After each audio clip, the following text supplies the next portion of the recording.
Welcome to the Nutrition Research Update from the Renaissante Institute of Integrative Medicine. Hi, I'm Dr. James Meschino. Our topic today is the natural management of migraines, migraine headaches, which affect about 1 in 19 adults. 75% of migraine sufferers are women, and actually 3 to 7% of all children suffer from migraine headaches as well. So it affects about 1 in 4 people, or 1 in 4 households across North America. Now, of course, with migraines, they're different than other types of headaches. They're usually one-sided. They're often very severe. Often there's a pulsating feature to them. They can last anywhere from 4 to 72 hours. And often there's an aura that precedes the migraine. And sometimes there's nausea, vomiting. There's often sensitivity to light and to noise. People have to be in a very dark room with no noise. Now, the medical treatment of migraine headaches uses certain drugs, but the drugs are primarily drugs that help to abort the migraine as the migraine is starting. The different types of drugs that are used to sort of help shut the migraine down are not usually drugs you can take every day for prevention because they'd be too toxic. But there are some proven steps that can help to decrease the frequency of migraines, and that's what I want to talk to you about today. If you can reduce the frequency of migraines from 50 to 70%, that is definitely going to help the person with migraines have a better quality of life and less suffering. So the evidence suggests that the way to do that is through the right supplementation program, dietary changes, and also chiropractic care. So let's start with supplements first. There are 2 amazing supplements, 2 herbs in fact, that help to reduce migraine frequency. The first one is known as butterbur. Studies published in the Journal of Neurology in a large clinical study showed that it reduced the frequency of migraines by 50% in migraine sufferers compared to the group given the placebo. Then the same thing we saw in the journal Headache, where we saw a 50% decrease in frequency in the people who took the butterbur supplement, and also in the journal Headache, even in looking at children. Butterbur supplementation reduced migraine headaches by up to 77% in children who are migraine sufferers compared to the group given the placebo. So how does it work? Well, butterbur contains active ingredients that block the inflammatory chemicals in the arteries of the brain that are largely associated with migraines. And it also has an antispasmodic effect on those blood vessels. So often in a migraine, the blood vessels constrict very early on, and then inflammatory chemicals get released. So the active constituents in butterbur help to prevent that spasming of the blood vessel and also decrease the release of inflammatory chemicals. So if you're using it on a daily basis, you preempt any type of migraine attack. The other herb that's very noteworthy here is known as Feverfew. So in studies in clinical drug investigation, we saw that Feverfew was able to reduce the frequency of migraines by 50%. And also in the journal Headache, another study showing a 50% reduction using Feverfew. And then a study by researchers from the University of Maryland noted a 70% reduction in migraine headaches, the frequency of migraine headaches, in individuals who were migraine sufferers, who they followed for a certain length of time, very large population in fact. So Feverfew contains an active ingredient called parthenolide. And parthenolide seems to work on different mechanisms around preventing migraines, decreasing inflammatory brain chemicals in the blood vessels, and also helping to regulate blood flow through the brain more evenly to stop, again, that spasming effect.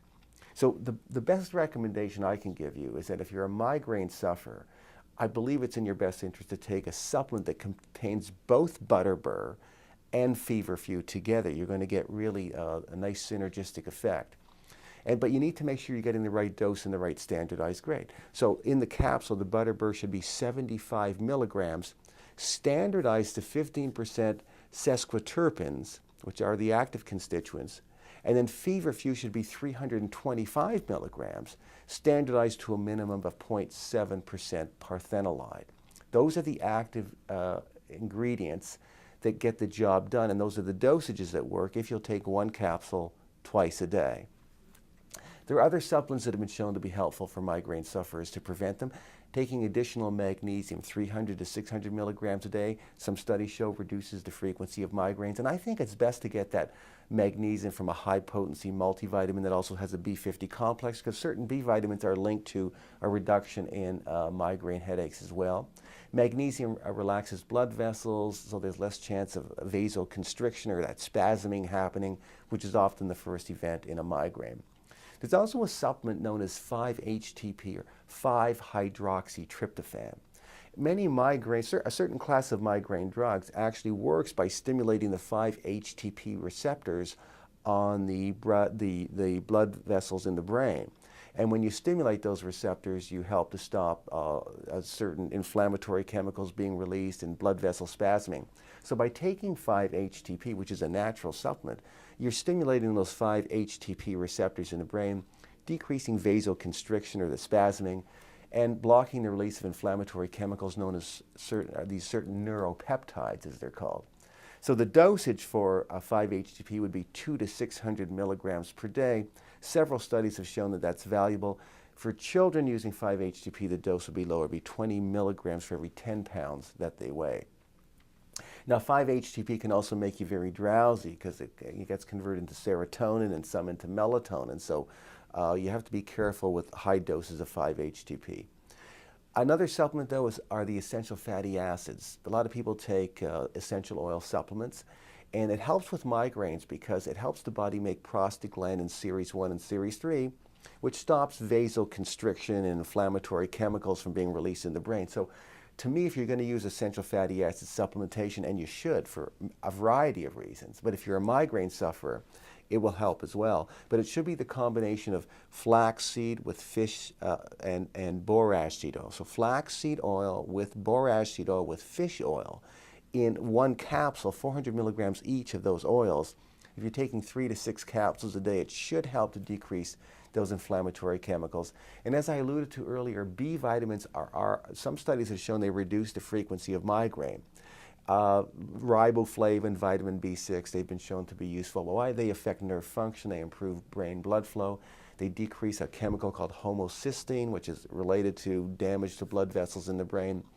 And magnesium works in conjunction with vitamin B6. So anytime you're going to take magnesium, you need B6. Anytime you take B6, you need magnesium. They work in the same chemical reaction. So to me, the solution to the magnesium and B vitamin component is to take a high-potency multivitamin that has a B50 complex in it and at least 200 milligrams of magnesium.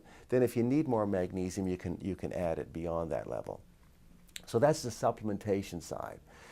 Chiropractic is also very valuable in helping decrease the frequency of migraines, and I know that from having seen so many patients.